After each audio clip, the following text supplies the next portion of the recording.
하나님 말씀은 구약 성경 미가서 5장 2절부터 4절까지의 말씀입니다.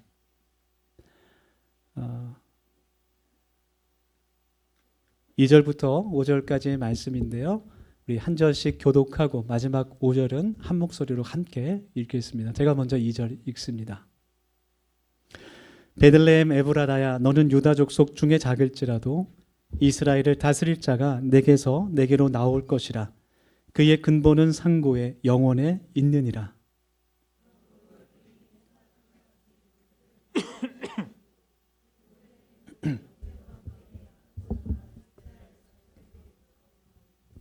우리 4절 말씀 같이 읽겠습니다.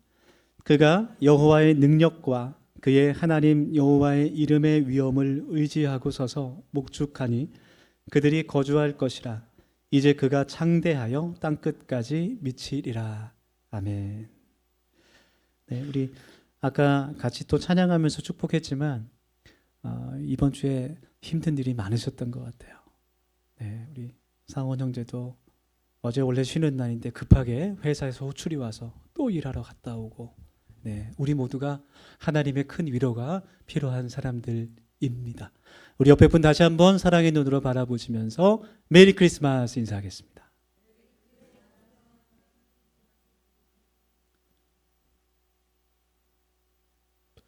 네, 지금은 이제 교회력으로 대강절 마지막 네 번째 주일이죠. 네, 대강절, 대림절이라고도 하는데 예수님을 기다리는 그러한 시간입니다. 기다림이라는 것은 그 사람의 기대와 소망을 말해주는 것 같아요. 무엇을 마음 가운데 간절히 원하고 또 소망하는지, 그것이 그 사람의 기다림 속에 들어 있습니다. 어린 왕자라는 책에 보면 이러한 내용이 있어요. 스탱덱쥐베리가 쓴 그 어린 왕자 책에 보면 어린 왕자와 여우가 만나서 이제 친구가 되어가는 그런 과정 가운데 여우가 어린 왕자에게 하는 말이 있습니다. 글씨가 작아서 잘 안 보이지만 제가 읽겠습니다. 가령 내가 오후 4시에 온다면 난 3시부터 행복해지기 시작할 거야. 시간이 흐를수록 난 점점 행복해지겠지. 4시에는 흥분해서 안절부절하지 못할 거야. 그래서 행복이 얼마나 값진 것인가 알게 되겠지. 그래서 기다림에는 늘 기대가 있고 설렘이 있습니다. 여러분들은 지금 여러분들의 인생 가운데 어떤 것을 기다리고 있는지 한번 묻고 싶어요.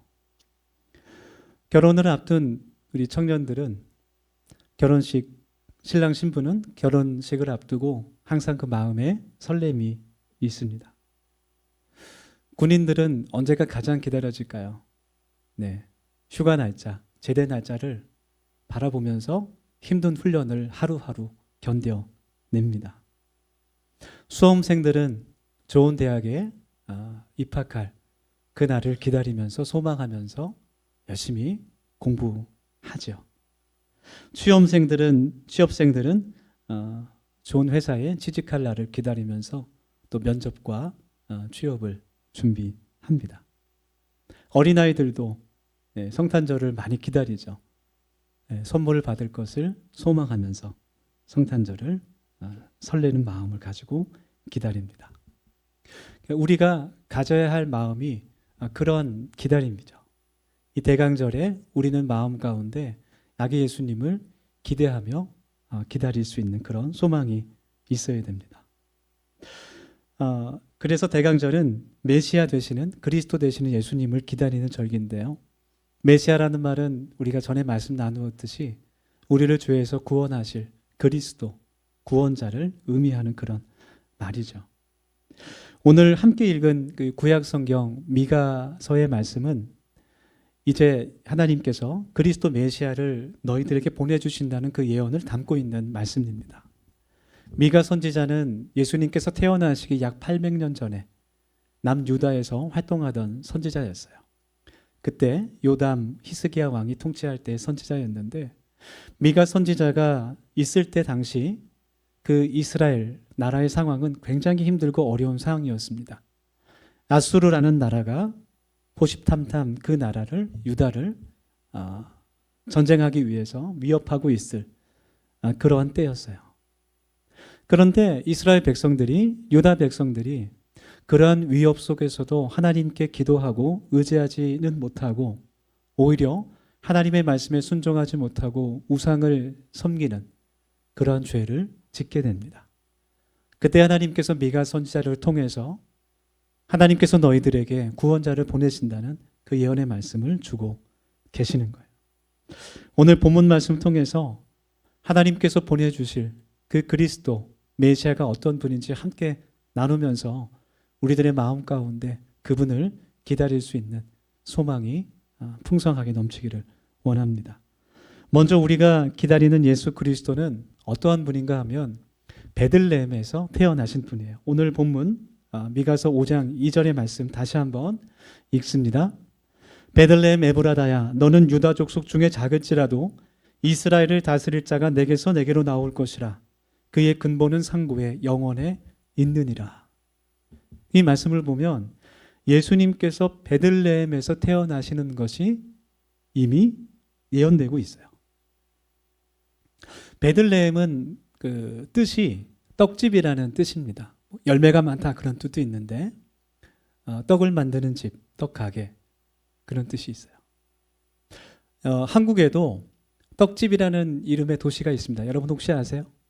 네, 수원 근처에 동탄 바로 옆에 병점이라는 도시가 있는데 그 뜻이 떡가게라는 그런 뜻입니다. 예수님께서 베들레헴에서 태어나신 것은 구약의 예언을 그대로 하나님께서 성취하신 것뿐만 아니라 영적인 의미가 담겨 있는데 그것은 예수님께서 우리의 떡으로 오셨다는 거예요. 네, 말이 조금 이상하게 들리죠? 그 말은 예수님께서 실제로 우리의 입으로 들어가는 음식으로 오셨다는 것이 아니라 우리에게 영원한 생명을 주시는 생명의 떡으로 오셨고 또 우리에게 영의 양식인 하나님의 말씀을 들려주시기 위해 우리를 구원하시기 위해 이 땅에 오셨음을 예언하는 그런 말씀입니다. 예수님의 십자가가 그 희생이 나를 위한 사랑이었음을 나를 위한 희생이었음을 믿는 것 그것이 예수님께서 이 땅 가운데 생명의 떡으로 오셨다는 것을 믿는 그 믿음인 거예요. 우리 사랑하는 더수염교회 모든 가족 여러분, 예수님께서 이 땅에 오신 이유와 목적이 나를 살리시기 위함이라는 것을 여러분 믿으십니까? 네, 그것이 예수님께서 우리의 떡이 되신다는 의미예요. 여러분 이것이 우리의 마음에서 믿어져야 됩니다. 이 믿음이 없으면 우리는 하나님 나라를 세울 수도 없고 하나님 나라에 들어갈 수도 없어요. 성령 하나님께서 이곳에서 함께 예배하는 우리 모두에게 예수님께서 이 땅 가운데 생명의 떡으로 나를 구원하시기 위한 영원한 생명으로 오셨음을 믿는 그 믿음을 우리들에게 주시기를 간절히 원합니다.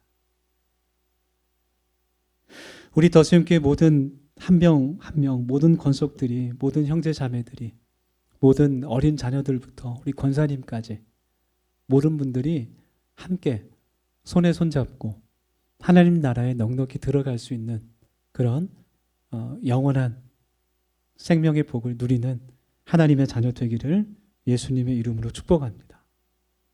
그것이 예수님께서 이 땅에 베들레헴에서 태어나신 그 이유인 것이죠. 두 번째로 우리가 기다리는 예수님은 유다 지파에서 태어나셨습니다. 예수님께서 태어나신 그 조상이 이제 유다라는 사람인데 원래 이스라엘은 철저하게 장자 중심의 사회예요.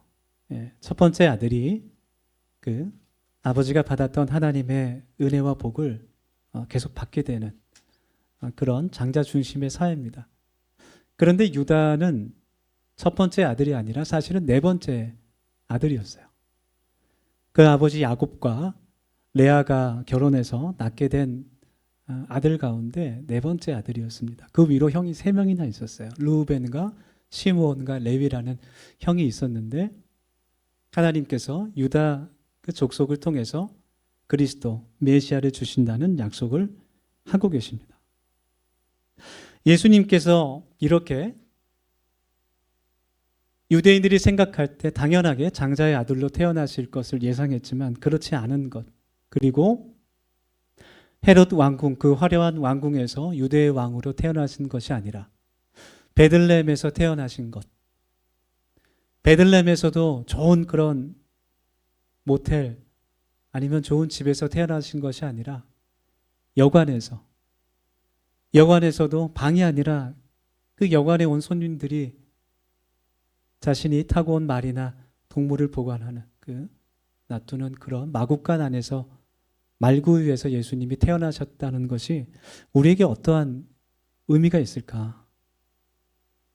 사실 미가 선지자가 예언한 그리스도 메시아는 그 당시 이스라엘 백성들이 처했던 위기를 극복하고 승리할 수 있게 만드는 구원자를 뜻했어요.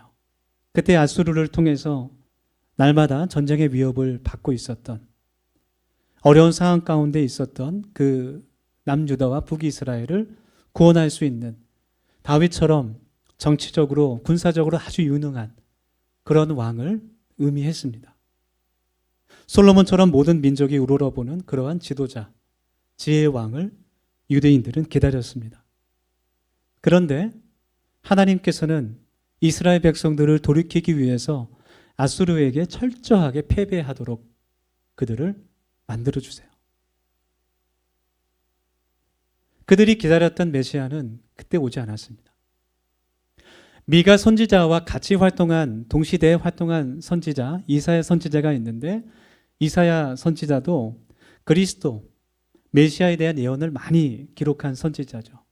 그런데 이사야 선지자가 기록한 그 예언의 말씀들을 읽어보면 사실 대부분은 그 그리스도, 하나님께서 보내주실 그 메시아가 그 유대인들이 원했던 아주 강하고 정치적으로 군사적으로 아주 위대한 그런 왕의 모습이 아니라 아무런 힘도 없이 어린 양처럼 끌려가는 그런 무능한, 어떻게 보면은 정말 무능한 것처럼 보이는 그런 메시아를 예언하고 있다는 거예요. 반항하지 못하고 끌려가는 어린 양과 같은 모습으로 기록하고 있습니다. 그래서 유대인들은 자신들이 원하는 모습의 메시아를 기다리는 거예요. 그래서 예수님께서 이 땅에 오셨을 때 예수님을 알아보지 못하고 자신들이 원하는 모습이 아니기 때문에 예수님을 향해서 십자가에 못 박아라, 십자가에 죽여라, 그렇게 외치는 겁니다. 여러분, 우리들에게는 내가 원하는 예수님이 있어요. 내가 기대하는, 내가 꼭 필요로 하는 주님이 계십니다. 내 문제를 당장 해결해 줄 수 있는, 마치 주문을 외우면 이루어지는 램프 같은 그런 신을 기대합니다. 그런데 이 대강절은 그런 예수님을 기다리는 절기가 아니라, 내가 원하는 예수님을 기다리는 절기가 아니라 예수님께서 원하시는 내 자신의 모습을 갖고 가는 절기라고 말할 수 있어요. 내가 원하는 예수님을 소망하는 것이 아니라 거꾸로 내가 예수님께서 원하시는 사람이 되기를 소망하는 시간입니다. 내가 원하는 예수님만을 기다리게 되면 내가 원하는 것들이 채워지지 않고 내 만족이 이루어지지 않을 때 예수님 당시의 유대인들과 똑같이 그리스도를 부인하게 되는 겁니다. 여러분, 예수님은 세상의 왕으로 오신 것이 아니라 우리들의 구주로 이 세상에 오신 것을 우리가 꼭 기억하기를 원하고, 교회를 통해서, 말씀을 통해, 성령의 도우심을 통해서 우리가 소망하는 예수님이 예수님께서 원하시는 우리들의 모습으로 바꿔질 수 있기를 축복합니다. 끝으로 오늘 미가서의 말씀은 예수님의 근본을 영원이라고 표현하고 있어요. 오늘 성경 본문뿐 아니라 히브리서 우리 13장 8절 말씀 보면 예수 그리스도는 어제나 오늘이나 영원토록 동일하시다, 그렇게 고백하고 있습니다. 성경에서 말하는 영원이라는 의미는 끝이 없이 지속된다는 의미와 동시에 또 다른 중요한 의미는 변함이 없다라는 의미예요. 어제나 오늘이나 내일이나 변하는 것이 없다. 동일하다는 의미, 그것이 영원의 뜻입니다. 동일하다는 것은 우리가 하나님을 신뢰하고 의지할 수 있는 믿음의 근본이 됩니다. 만약 변한다면 의지할 수가 없죠. 그렇죠? 내가 어떤 사람을 사귀는데 이 사람이 날마다 변해요. 월요일, 화요일, 수요일 매일매일 바뀌는 것 같아요. 그럼 어떻게 믿고 결혼할 수가 있겠습니까? 우리는 연약해서 쉽게 변할 수 있지만 주님은 영원토록 변하지 않는 신실하신 분임을 믿습니다. 나를 사랑하시고 나를 도우시는 주님, 나와 언제나 함께 해주시는 그 하나님, 그분을 소망하며 기다릴 수 있는 이 대림절이 되기를 간절히 원합니다. 그래서 이 대림절 기간에 영원토록 변함없으신 그 주님을 기억하면서 우리가 주님을 처음 만났을 때 그 첫사랑의 시간을 다시 한번 기억할 수 있기를 원해요. 인격적으로 주님을 그 만났던 시간, 지금도 동일하신 그 예수님을 우리가 다시 한번 우리의 마음속에 영접할 수 있기를 원합니다. 하나님은 변하지 않으시죠. 우리가 변합니다. 우리도 주님을 닮아 하나님 앞에 늘 변함없이 하나님을 섬기는 사람이 되기를 소망합니다. 다시 말해서 영원하신 예수님을 우리가 기다린다는 것은 내 안에 믿음의 증거가 된다라는 거예요. 그 믿음은 예수님께서 우리의 모든 순간순간마다 함께 하시고 인도하신다는, 우리의 삶 전체를 다스리시고 통치하신다는 그러한 믿음입니다. 우리가 배우자가 나타나기를 기도하고 기도응답이 이루어지기를 기도하면서 또 반항적인 자녀가 철들기를 기다리고 좋은 일할 수 있는 곳이 나타나기를 기다리고 건강이 회복되기를 기다리고 어려웠던 그 관계들이, 갈등이 풀어지는 것을 기다리고 또 경제적인 압박이 벗어나기를 기다리죠. 많은 것을 우리가 기다리죠. 그런 기다림조차 하나님의 뜻 가운데 있음을 믿는 것, 그것이 인내라는 거예요. 이 성경에 나타난 믿음의 영웅들을 보면 잘 기다린 사람들로 가득 차 있는 것 같습니다. 다윗 왕은 사울 왕을 핑해서 그가 왕이 되기 전에 아둘람 굴에서 그가 지나가기만을 기다리는 거예요. 모세는 이스라엘 백성들을 하나님의 뜻 가운데 애굽에서 해방시키기 위해서 40년 동안 광야에서 훈련을 받게 됩니다. 그들을 인도하여 내서도 40년을 또 약속의 땅을 바라보면서 기다립니다. 욥은 소중히 여기던 모든 것을 잃어버리고도 하나님을 기다렸습니다. 엘리사벳과 사가랴는 노년이 될 때까지 기도하면서 기다리고 또 기다린 후에야 특별한 아이였던 세례 요한을 낳게 된 것이죠. 바울 사도도 그가 감옥 속에서 언제 나갈지 모르는 그 상황을 기다리면서 교회들에게 편지를 썼을 때 그 기다림 속에서 하나님의 말씀들, 신약 성경이 기록되게 된 거예요.